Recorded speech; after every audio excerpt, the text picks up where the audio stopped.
I appreciate. Thank you very much. I appreciate the opportunity to join you all today. And I'm especially excited to be able to talk to state officials since much of my experience has been at the federal level. I will try to weave in some state examples that I'm aware of, and hope that that's helpful to you. A little bit background. In the past 20 years after I left government, I worked at a small think tank that's sponsored by IBM called the Center for the Business of Government. And its role was to connect research with practice by having authors from academia and nonprofit organizations prepare reports on cutting edge management issues. And we had some that were done by Beth in her role as an academic. And the work that we've done is not just in technology, but a lot of also in performance and strategy and other areas. So it's not in the policy areas so much as it is in leadership, management, and technology. So the enablers of being able to get a policy adopted. My background, in addition to the professional roles that I had, is the the work that I've done in my nonprofit organizations. I'm also a fellow at the National Academy for Public Administration, and worked with the Center for Accountability and Performance at the American Society for Public Administration. I retired about 1.5 years ago from my paying job, and this is kind of some of the volunteer work that I do. I also teach part-time at the University of Massachusetts at Amherst campus. My area of focus tends to be around performance management as well as strategy and development. What my goal today is to provide you references and resources that you can use to follow up and to hopefully answer some questions afterwards that you put in the chat box. I want to provide you basically a frame of reference. So it's not so much a how-to as to where do I look for X or Y. So what I want to do is provide you the ability to follow up on what you think might be relevant to you in your current role. The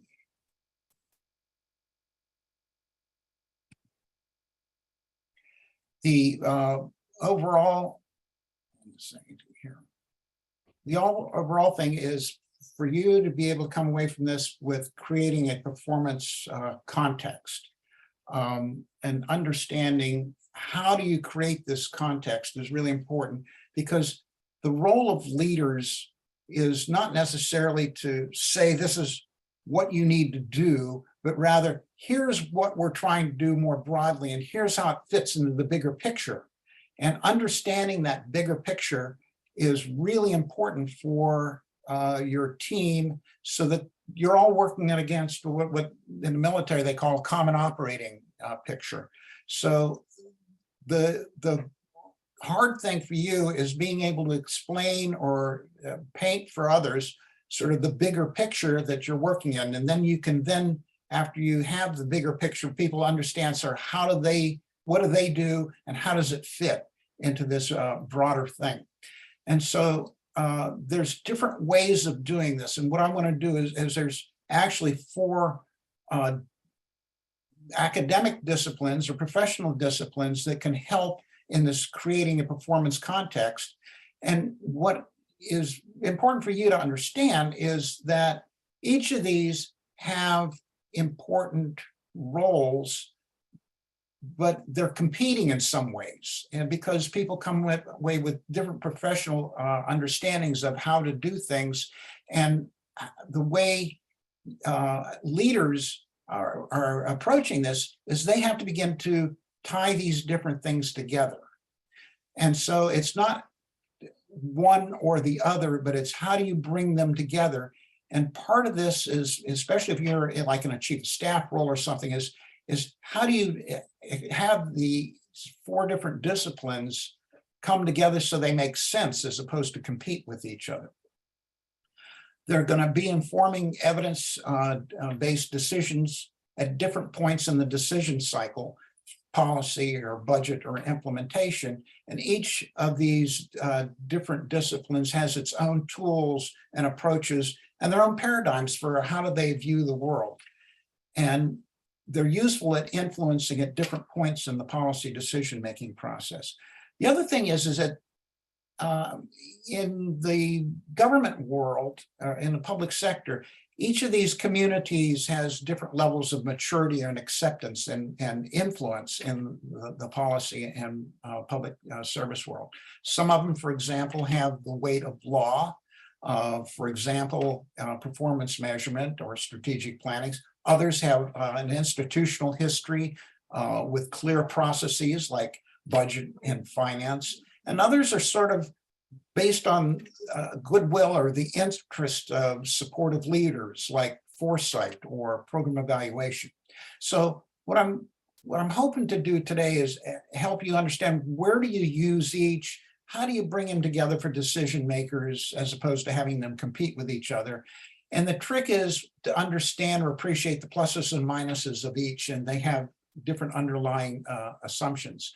So what I want to do is define each of these 4 strategic outcome indicators, strategic foresight process, strategic planning techniques, and enterprise risk management, provide a few examples, and then some follow-up resources. And that way, and then we can have a little conversation about how this works in a broader picture. So first, let's talk about strategic outcome indicators. The U.S. Government Accountability Office, where I had worked at one point, did a series of studies around this topic in the 2007 to about 2012 or so.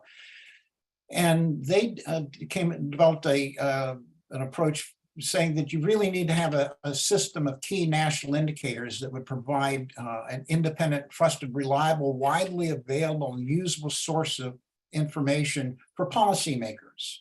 And the idea was that this would serve as a baseline for everybody to have just basically common facts that they're working from.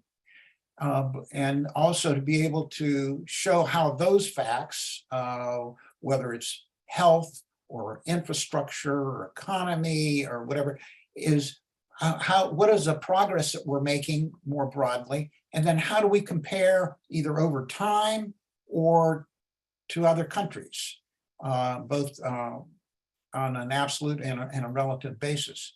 So this notion of much like financial statements or so, there's a baseline of understanding what your finances are. This is a baseline understanding of where your government or your agency or your policy area fits in a broader picture by population types. It can be by geographic regions, it can be by other countries.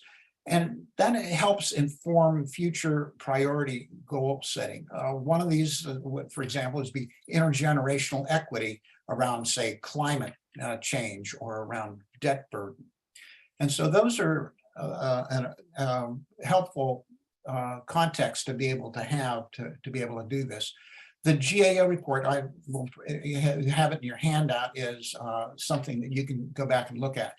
Now, you can have key national indicators that are national, but you can also have community-based outcome indicators. And it's interesting that there's organically been developed around the country community-based outcome indicators. In fact, there was an organization that was called the Community Indicators Consortium that has about 140 member groups, and they tend to be either a region around a major metropolitan area or something, and they're sponsored by nonprofits or foundations, sometimes universities. There's, for example, the Boston Indicators Project. Some of them are one point in time, some of them are over time, some of them actually compare. And this Community Indicators Consortium is kind of a loose network The thing that I thought was interesting was that when government measures itself, it tends to want to measure against things that it has control over. So if you look at, for example, the Baltimore city stat thing, what they were doing is measuring things like potholes or customer service and things like that. But if you talk to the community indicators consortium equivalent in Baltimore, they're saying, no, we care about major outcomes of safety in the city and educational outcomes. And so the city stat over time began to actually shift its focus from things that were basically output oriented to outcome oriented.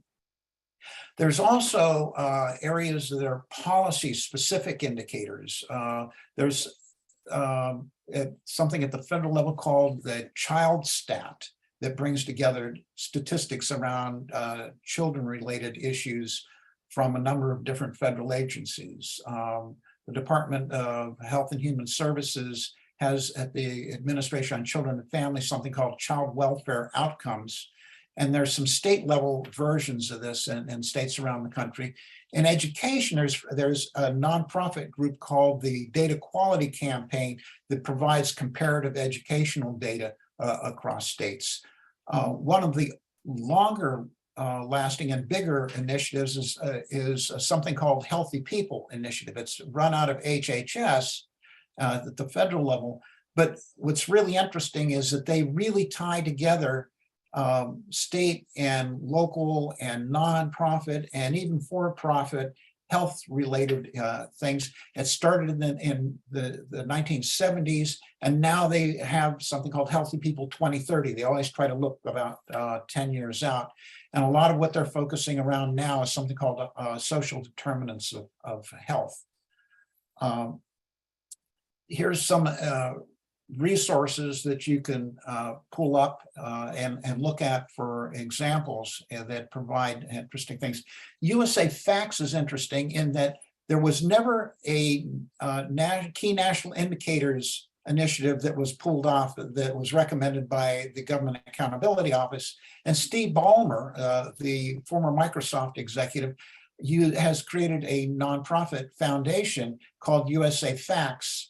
And it tries to provide factual baseline key national indicators that could be used in public debates, et cetera.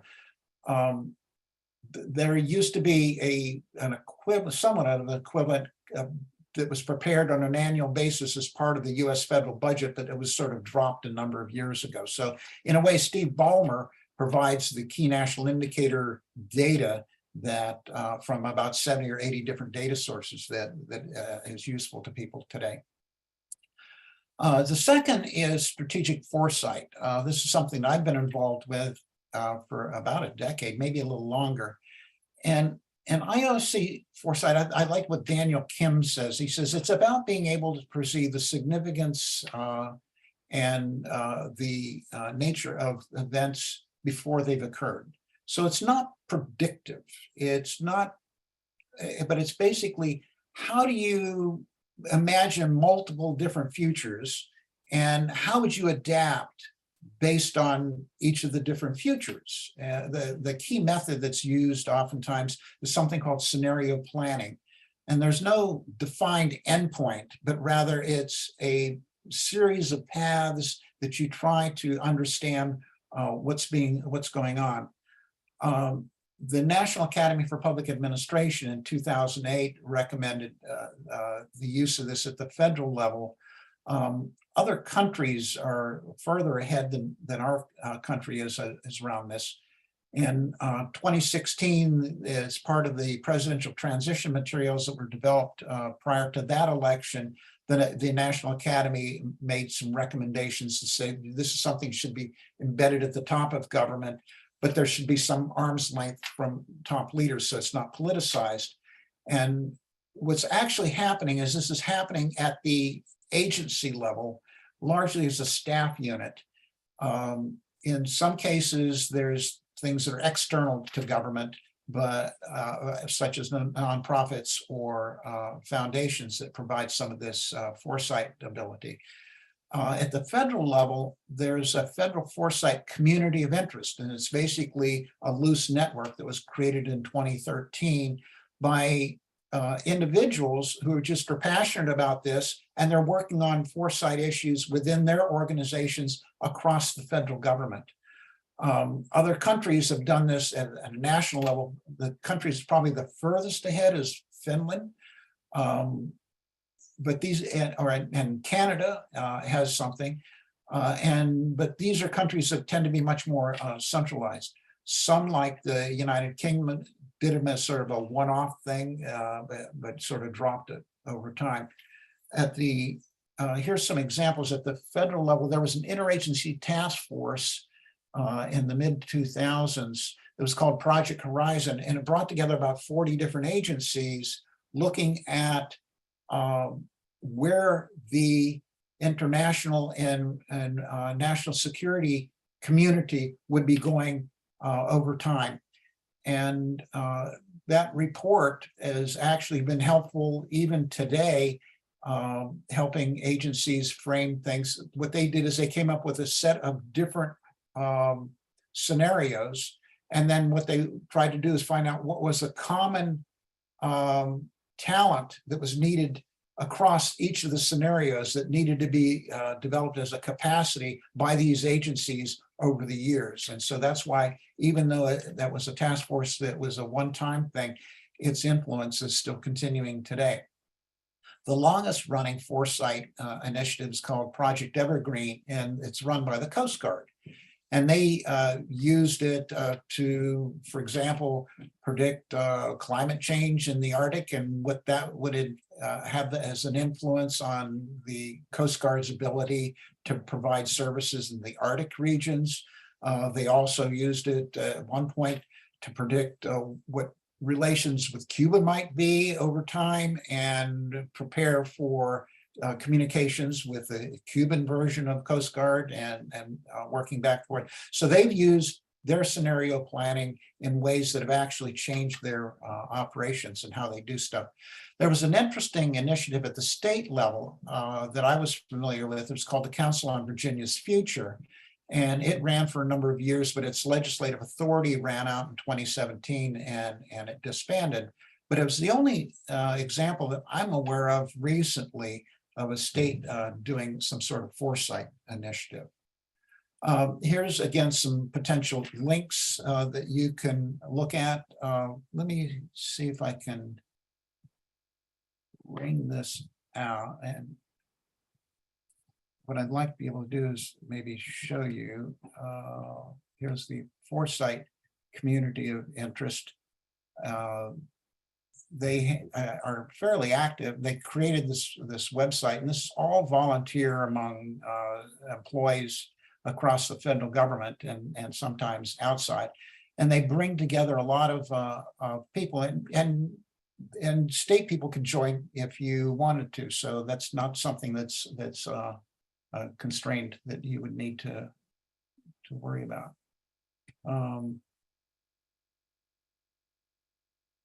And so that's one resource. Now, the third is probably something much more familiar to you, and it's around strategic planning. This is something that is more time-bound, and it's more targeted. And you're looking at trying to achieve interim and longer-term goals at the agency level. I don't see that many strategic plans that are statewide. I see them more at the agency level. At the federal government level, there's a law called the Government Performance and Results Act that outlines a process and a series of time things that starts with developing strategic plans. And there's not one at the federal level or government-wide. It tends to be much more at the agency level. Ideally, what you would do is have the strategic foresight initiative first, and then as you're looking at different scenarios, figure out which one most closely defines, describes what may happen the next 2 to 3 years, whereas strategic foresight is like 15 or 20 years. And this is something that you use then to develop your agency's strategic plans. And that gets into performance goals and priorities and budget planning and targets, et cetera, et cetera. So these are more closely based on predictions based on known factors like demographics or budget or the economy. So it's much more of a linear thinking. Probably the best known practices are described in a book by John Bryson, and I'll provide that resource in a little bit. The Office of Management and Budget at the federal level opposed a government-wide plan because in some ways they feel like it reduces flexibility and that it should be the president's campaign commitments that define the strategic direction and of the overall federal government, et cetera. So there's some opposition to government-wide, but there's a strong commitment at the agency level.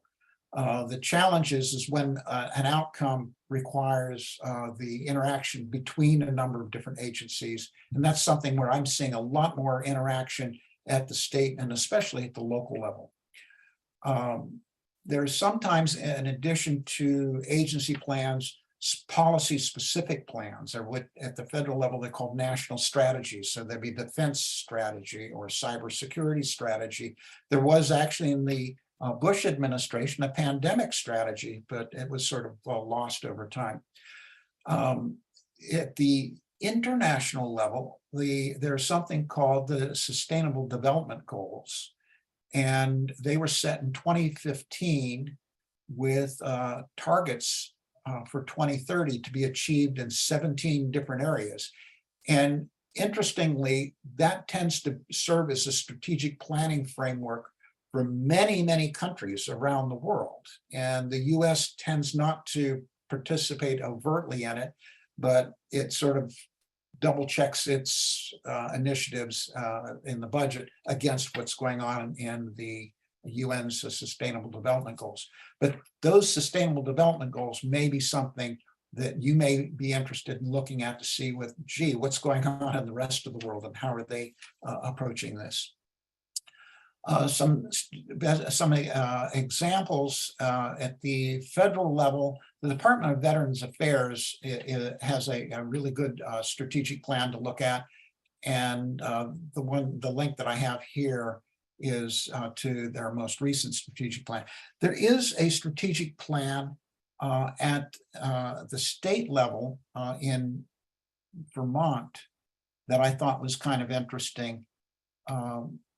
This is, I think, kind of worth maybe looking at, but you'll see that it's organized around 4 major themes, and that it then begins to grow down in each of the different areas, so that if you continue drilling down, you'll see that they have breakthrough, indicators, et cetera, and that they have targets and et cetera around each one of these.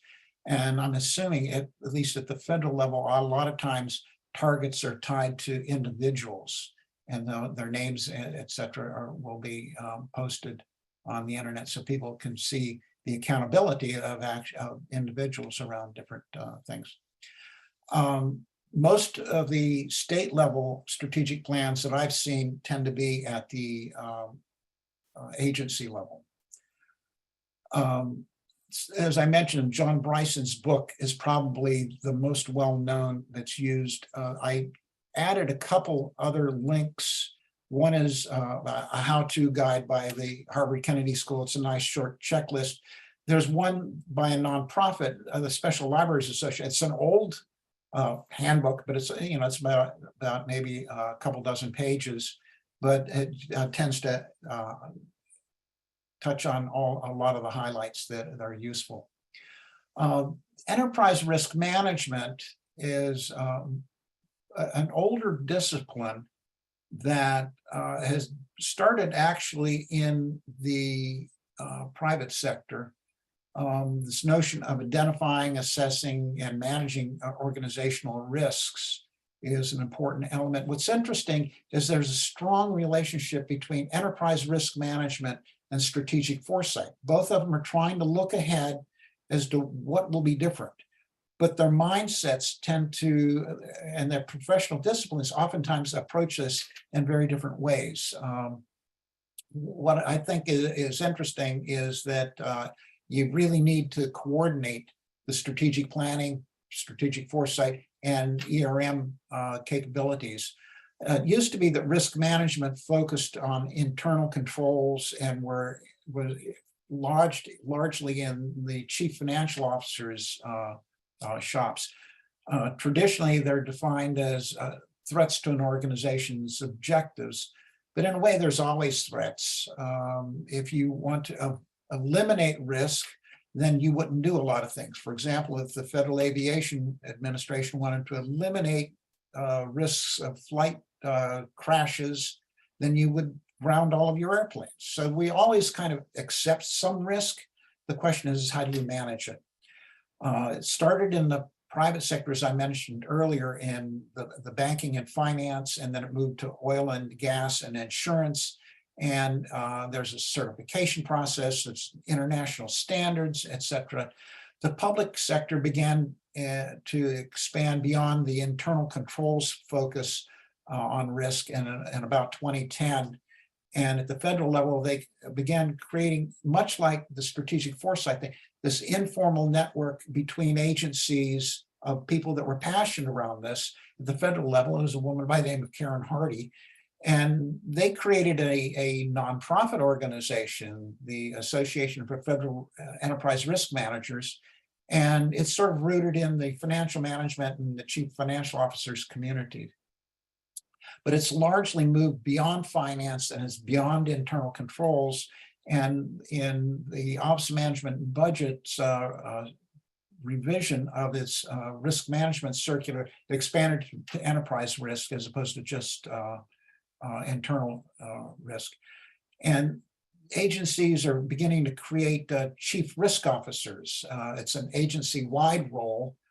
There's not a federal chief risk officer, but the chief risk officers have created a council across government agencies, and they meet together and they analyze both organizational risks like the impact of aging legacy IT structures or the lack of the human resource talent that's needed to be able to achieve missions. They're focusing also on reputational risk as well as strategic risks and how these different kinds of risks interact and what are some of the potential root causes that you get. The key thing is that they're creating within the organization a common language around what might be a problem. Agencies have created what they call risk registers, where they and risk assessment reporting. So there's this notion of shared understanding and lessons learned. Some examples of this at the federal level, the Office of Federal Student Aid is one of the earlier developers of a risk management office, and they started in 2004, and they had a $1.2 trillion loan portfolio. So they sort of grew out of the culture of the finance industry, and they created a cross-agency risk management committee, and it developed a 5-year plan. And they had different groups within that around risk analysis and internal risks and portfolio and acquisition risks, et cetera. And they phased this in over a period of time. And they've even now gone to the point where they've extended their risk framework to their contractors, so that the contractors are actually involved in this. Similarly, the Internal Revenue Service a few years ago developed a plan, and they designated a chief risk officer. And that person's role is to consult with leaders, but also to, in a way, proselytize and teach each of the division heads what this is. There's a role within the development of the agency's strategic plan, and they're focusing on both cyber as well as technical and staffing risks. So this is something that's been developing across different agencies. there's a study that was done by the National Association of State Treasurers, Controllers and Treasurers, that looked at what state governments were doing. And their study identified maybe about half a dozen states or so that had enterprise risk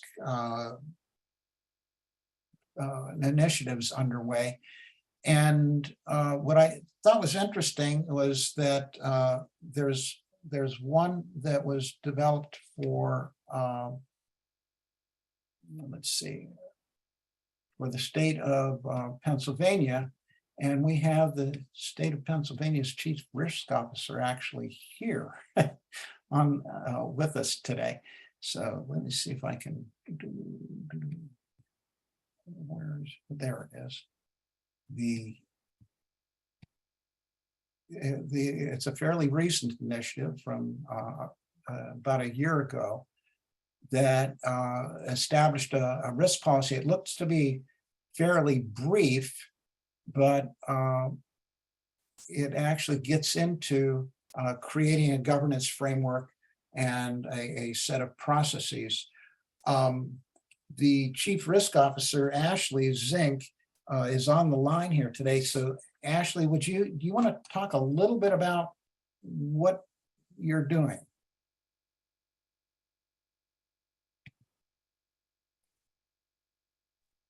I think you're on mute, Ashley. Okay, there we go.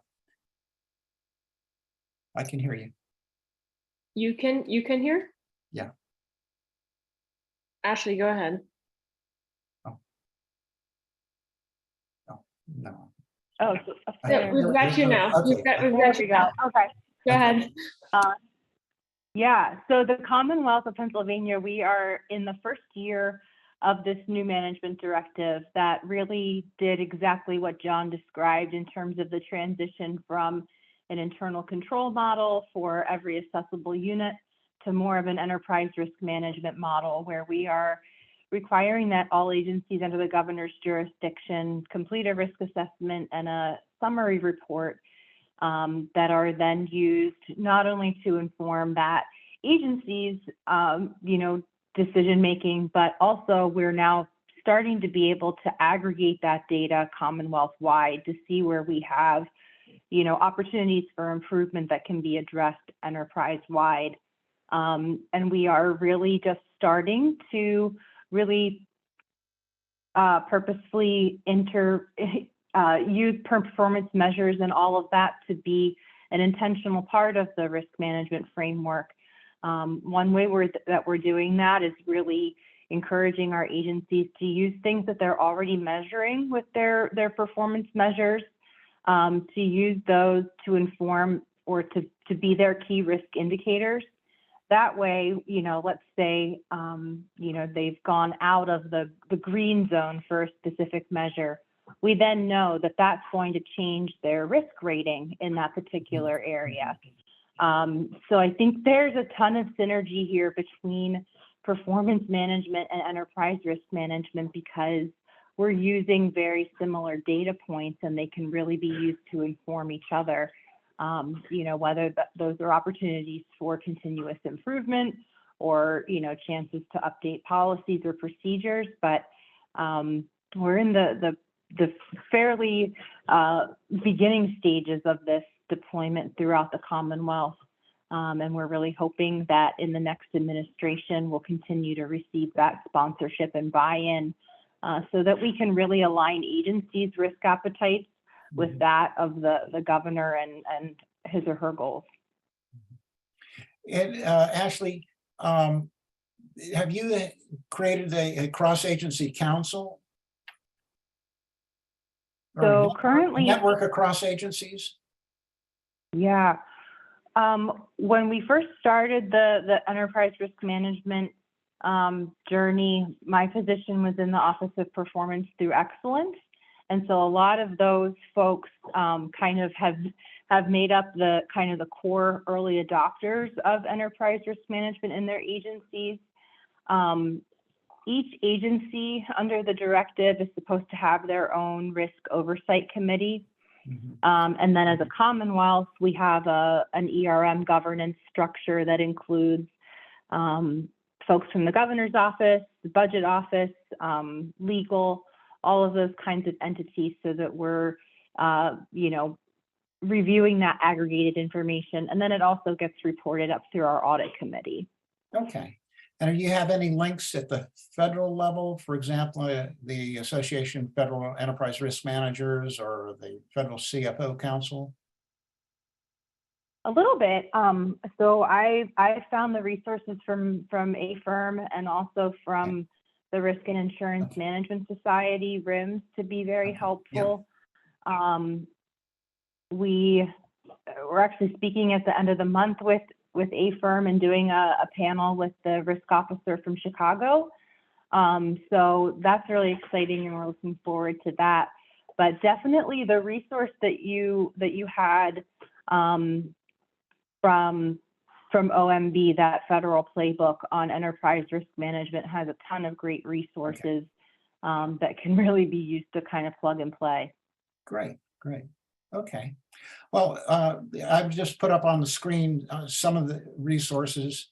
I think that there's a lot more actually in enterprise risk management that's been written in the past 4 or 5 years that I think could be really helpful to everybody. Now, I've talked about the different kinds of risk foresight and strategic planning, et cetera. But there's actually other relevant disciplines that you're probably familiar with, probably from grad school, et cetera, around program evaluation and budgeting. There's been a big push recently around evidence-based investing in what works, but that tends to be a little bit backward looking, and this is program evaluation. And it tends to be something that takes a longer time period to come up with results. And the idea is to focus on root causes and do some comparative stuff. So program evaluation is a little bit different than what we've been looking at, but it's also an important element for contributing to for decision makers and making their decisions, especially around policy. And then, of course, budgeting. Budgeting tends to be near term. It's forward looking as opposed to backward looking, but it is based on artificial time boundaries. The time boundaries are when the budget has to be passed, et cetera. So the cultural mindset of budget officers is to limit options. You need to make choices. You need to take options off the table. Whereas strategic foresight and strategic planners is, let's look at new options and look new opportunities. And so there's this clash between the two cultures, of one saying, let's look at more things and open more boxes, and the other one saying, no, we need to make a decision and stuff. So it has to make near-term trade-offs around outputs and not necessarily outcomes in their orientation, and that tends to be much more operational in nature. So these are different disciplines, and they think about their role in informing decision makers in different ways, but they're all valuable in how they do it. It's a matter of when in the decision process they wind up providing insights, and how do you make trade-offs among them. Finally, let's just wrap up what I've got to convey. The 4 disciplines that I talked about, as I was just saying, is 4 different ways of framing context for decision making. And each discipline has its pluses and minuses. But the common challenge is how do you get leaders to pay attention? And the discipline that has the most attention getting is the budget discipline. And so part of this is, how do you begin weaving some of these other disciplines into the existing budget process or existing decision-making process, rather than creating a separate process? And that's what happened, for example, at the IRS, with their enterprise risk management is how do we wind up tying enterprise risk into strategic planning, into the budget decision-making process. So it's weaving things into existing processes, and that way you're getting leaders to say, this isn't something different, this is something that strengthens my decision-making. The thing is that the decision makers are going to wind up integrating these insights from these different disciplines with evidence in their own set of values, and their own experiences. So it's not going to be like they're going to adopt everything that somebody has recommended, even if you have really strong evidence, because they will have a different framework. So don't become discouraged if suddenly you're feeling like you're being ignored. Just know that decision makers have a lot of different tugs and pulls on their time, attention, and ability to be able to get things done. I see in the chat box that several folks have added in things. I see that now something about the main strategic plan, which I'll be sure to go look at. Let me go ahead and wrap up now and turn it back over to our host here and see if we've got questions that people want to raise. Thanks, John. I'm going to go ahead and pause the recording.